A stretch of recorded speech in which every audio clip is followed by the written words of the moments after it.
শিকারী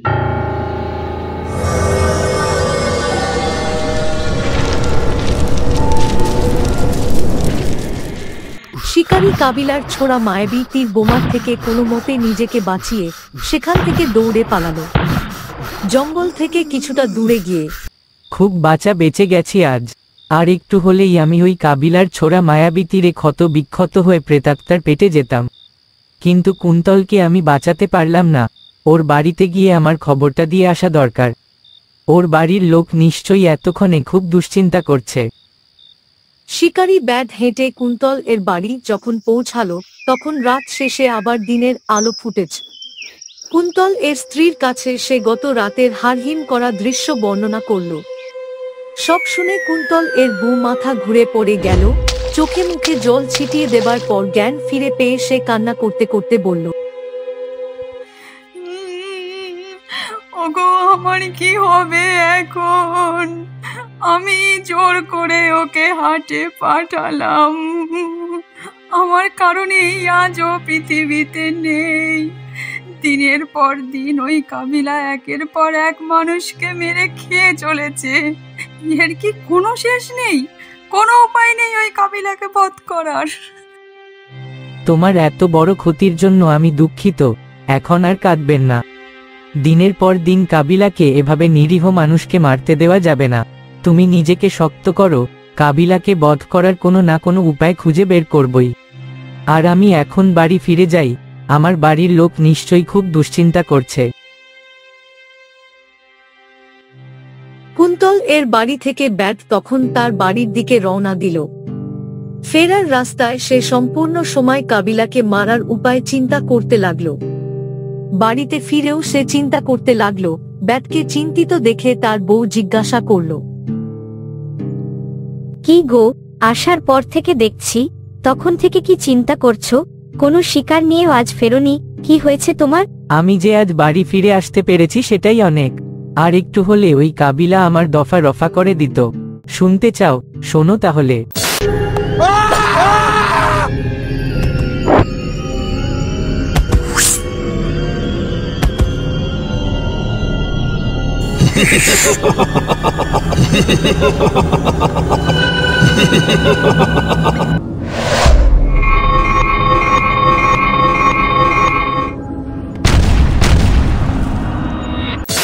বুঝলে কি কারণে আমি এত চিন্তা করছি?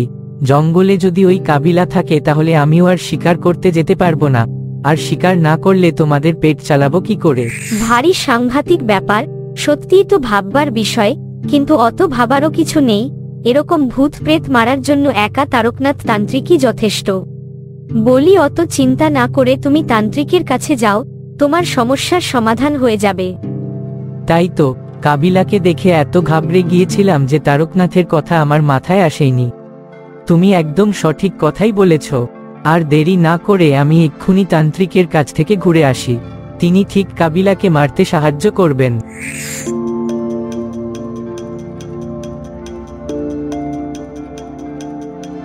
তাড়াতাড়ি পা চালিয়ে সে বাড়ি থেকে তান্ত্রিকের আস্তানার দিকে রওনা দিল।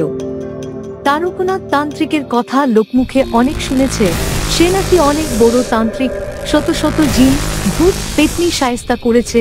ইহলোকের সব প্রেতাত্মা তার কথায় ওঠে বসে। পূর্বাচলের এক পরিত্যক্ত ভিটায় থাকে ওই তান্ত্রিক। তান্ত্রিক মহাশয়, খুব বিপদে আপনার শরণাপন্ন হয়েছি।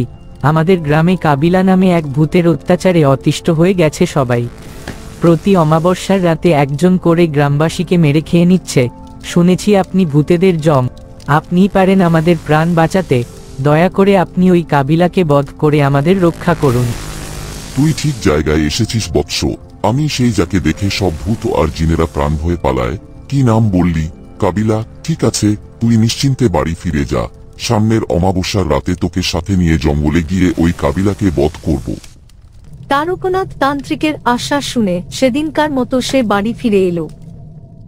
কিছুদিন পর অমাবস্যার রাতে কাবিলা বরাবরের মতোই ঘুম থেকে উঠে শিকারের সন্ধানে তার গুহা থেকে বেরোলো।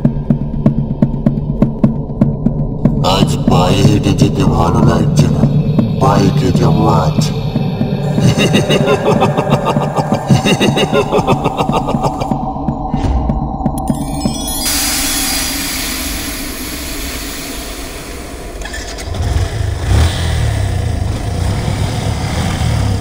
আর ওদিকে তারকনাথ তান্ত্রিক সঙ্গে শিকারী ব্যাটকে নিয়ে জঙ্গলে কাবিলাকে বধ করবার জন্য গেল। কিছুদূর গিয়ে তারা এক অদ্ভুত বাইকের আওয়াজ শুনে গাছের আড়ালে লুকিয়ে রইল।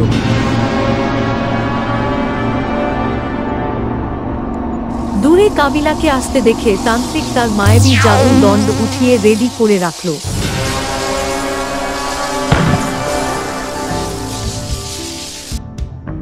এই তান্ত্রিক, তোর এত বড় সাহস, এত বড় স্পর্ধা, তুই আমাকে মারতে এসছিস? রাখ, আজকে তোকে মজা দেখাচ্ছি।